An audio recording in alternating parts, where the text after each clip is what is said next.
Taala, yang mana atas berkat limpahan rahmat dan karunia-Nya kita dapat berkumpul di sini di ruang ini dalam rangka itu namanya itu pengelolaan atau pemetaan aset yang ada di sekolah kita. Nah, selawat berserta salam kita kirimkan kepada Nabi besar Muhammad SAW dengan lafaz Allahumma shalli ala Muhammad wa ala ali Muhammad. Mudah-mudahan dengan sehingga kita berselawat kepada beliau kita mendapat syafaat nantinya di hari akhir. Amin amin ya rabbal alamin. Baiklah Bapak Ibu, terima kasih atas kesempatannya. Sekarang kami akan mensosialisasikan atau kita akan memetakan aset yang ada di lingkungan sekolah. Memetakan aset.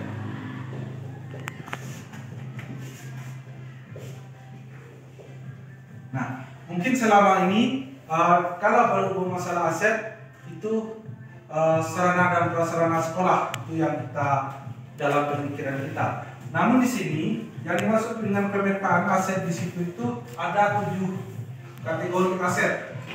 Yang pertama itu manusia, modal manusia, modalnya sama dengan aset, modal manusia. Nah, di sini kita perlu setiap sekolah perlu memetakan aset modal manusianya. Yang pertama tenaga kependidikannya, tenaga pendidik dan tenaga kependidikannya. Nah, di sini masuk di sini misalnya guru yang tamatan S1 berapa orang kita persentasikan, karena semakin banyak persentase yang nilainya plus itu suatu penunjang di sekolah tersebut. Nah, apabila di sekolah itu ada guru yang sudah S2 bahkan S3 itu suatu penunjang untuk berlangsungnya kegiatan pembelajaran bahkan mengangkat nilai dari sekolah tersebut.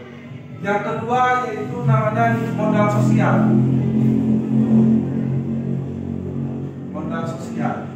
Nah, di sini pada modal sosial kita perlu juga memetakannya apa saja yang masuk sosial.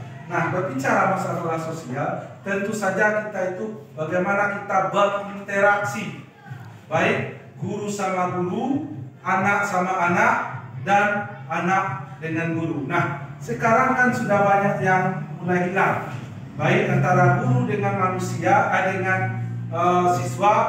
siswanya kepada guru, kadang-kadang tegur sapanya itu kurang pada tempatnya. Nah, bagaimana kita untuk memetakan tersebut, bagaimana kita menunjang agar sosial di lingkungan sekolah kita ini bisa berjalan seperti biasa kembali. Yang ketiganya itu, nah di sini modal fisik. Modal fisik di sini fisik yang menunjang proses pembelajaran, sarana prasarana. Semua sarana dan prasarana yang ada di sekolah kita ini itu bisa Bapak Ibu pakai untuk penunjang pembelajaran. Apa contohnya? Media pembelajaran, buku, bahkan media IT. Ini bisa kita manfaatkan. Alhamdulillah sekarang di sekolah kita itu sudah mendapat bantuan IT Chromebook sebanyak 15 menit. Itu bisa kita pakai. Tidak tertutup kemungkinan itu hanya digunakan untuk ujian NWK, tidak, tapi bisa digunakan dalam proses belajar mengajar. Nanti alat tersebut akan kita letakkan di labor. Bagi Bapak Ibu yang mau menggunakan media IT tersebut atau Chromebook kita itu dalam pembelajaran boleh. Bahkan bisa nanti untuk beberapa tahun yang akan datang kita ujian kita itu berbasis IT, itu menggunakan Chromebook. Dan internet sekolah kita itu lancar dengan kapasitas itu 40 Mbps, itu bisa kita gunakan. Selanjutnya lingkungan. Nah, lingkungan ini. Lingkungan yang luas akan menunjang kegiatan sekolah. Apalagi besok kita sudah memakai kurikulum Merdeka, ada namanya P5. Dalam perencanaan kita itu nanti kita akan kewirausahaan, mungkin saja berkebun, atau nanti kita bisa keterampilan. Ini akan kita manfaatkan lingkungan kita yang lebih utama dulu untuk misalnya berkebun. Misalnya besok untuk kelas 4 pakai bot, kelas 1 kita carikan nanti untuk kelimanya. Berhubung, namun walaupun luas, kalau kita tidak manfaatkan itu sama saja dengan bohong. Dan alhamdulillah untuk kemarin kita sudah memanfaatkan lingkungan sekolah kita karena luas, bahkan kegiatan perjusami kita sudah mengadakan di sekolah kita. Nah, itu untuk lingkungan. Yang kedua yaitu namanya finansial. Nah, finansial ini termasuk pendanaan. Sekolah kita, semua sekolah baik swasta ataupun negeri itu ada namanya dananya, dana bantuannya BOSP sekarang. Segala sesuatu yang memungkinkan yang dibiayai oleh BOSP ini itu akan dituangkan di dalam APKAS. Selanjutnya lagi ada pada asetnya itu politik. Nah, politik juga masuk aset atau modal politik. Politik di sini termasuk kebijakan-kebijakan.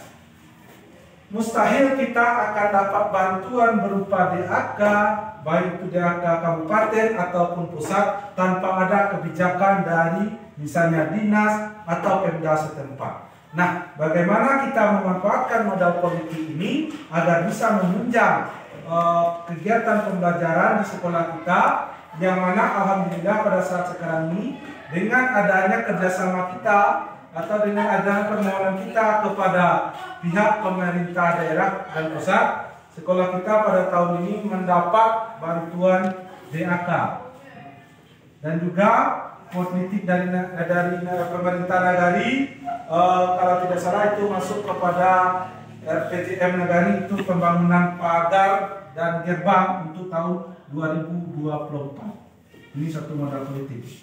Nah, yang terakhir itu modal agama dan budaya. Nah, ini yang sangat penting. Agama dan budaya. Nah, Bapak Ibu, untuk agama dan budaya kita sudah pernah memanfaatkan itu karena di negara Piobang ada tokoh ikonik religiusnya itu Haji Piobang. Kemarin kalau tidak salah kita meminta narasumber ke sekolah kita untuk sekitar perjalanan Haji Piobang, ya Pak? Haji Piobang. Sejarah Haji Piobang untuk agama dan kebudayaan. Nah, kita bisa menggunakan ini untuk pembelajarannya. Misalnya di lingkungan sekolah kita ini ada misalnya yang sudah habis Al-Quran 30 juz. Kita bisa memanfaatkannya untuk membantu kita di sekolah ini dalam program-program. Seperti juga yang sudah kita laksanakan, itu meminta tenaga pelatih tahfiz itu dunia untuk mengajar tahfiz di sekolah kita yang pembiayaannya kita beratkan ke BOSP. Tuh. Yang kedua, ada lagi budaya di sekolah kita ini, di lingkungan sekolah dekat kita ini ada candi. Ada yang di Belubus, monumen prasejarah, itu bisa kita manfaatkan untuk belajar anak, misalnya mengenal peninggalan sejarah atau peninggalan prasejarah.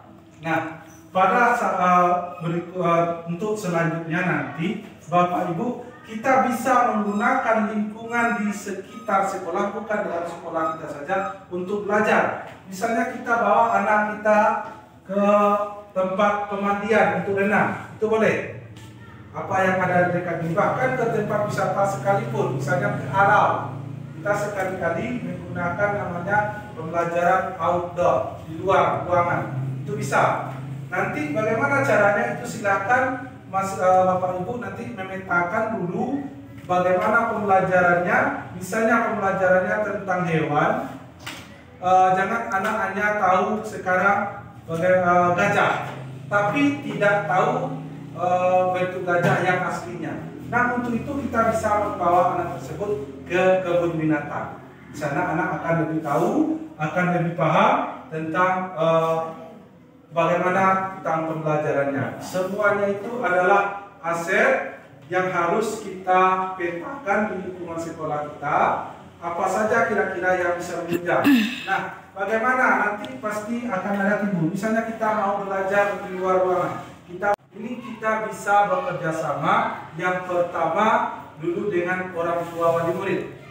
Sudah banyak kita itu membawa anak belajar di outdoor, kebun binatang, ada ke kita gunakan, bisa kita laksanakan. Untuk itu nanti kami minta kepada Bapak Ibu, marilah aset yang sudah kita petakan tersebut kita manfaatkan untuk penunjang kegiatan di sekolah kita. Mungkin untuk kali ini cukup sampai di sini, nanti kita memetakan sendiri. Terlebih terkurang kami mohon maaf dan kami sudahi dengan wabillahi taufiq wal hidayah. Assalamualaikum warahmatullahi wabarakatuh.